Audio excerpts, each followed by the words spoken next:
right around the corner. The story we have for you tonight is very timely. For tonight's Sports in Focus, WGM's Hannah Barton reports with how a local tumbling team brought home some new hardware. Hannah?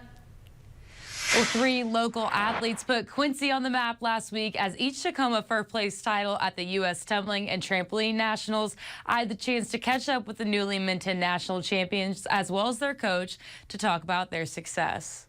You're going to walk this way all the way to the trampoline? Ruby Akerson, Kaylin Vasquez-Epperson, and Isla Ufkis all train here at Gem City Gymnastics and Tumbling in Quincy.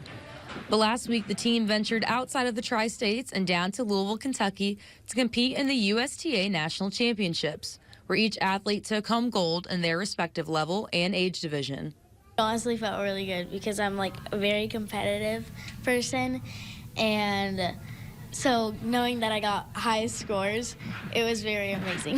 Kaylin competes in the advanced division along with Ruby, who has dedicated 14 years to the sport.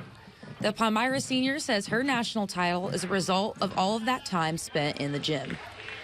It feels very good knowing that all my hard work and time in the gym has paid off. The girls' coach, Zeke Cernia, witnesses firsthand the sacrifices made to get to this point.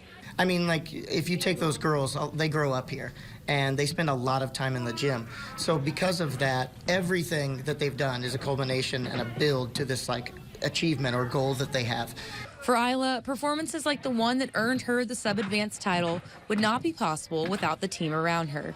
My teammates are really helpful. They're telling me good luck and all that stuff. And also my coach told me to make my own luck, and I guess that worked. Yeah. And while the athletes celebrate last week's success, they already have a plan to defend their titles next year.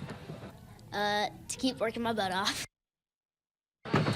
Well, all 3 of those athletes, along with the rest of the team, will head to Rapid City, South Dakota for nationals in 2025. Victoria, back to you.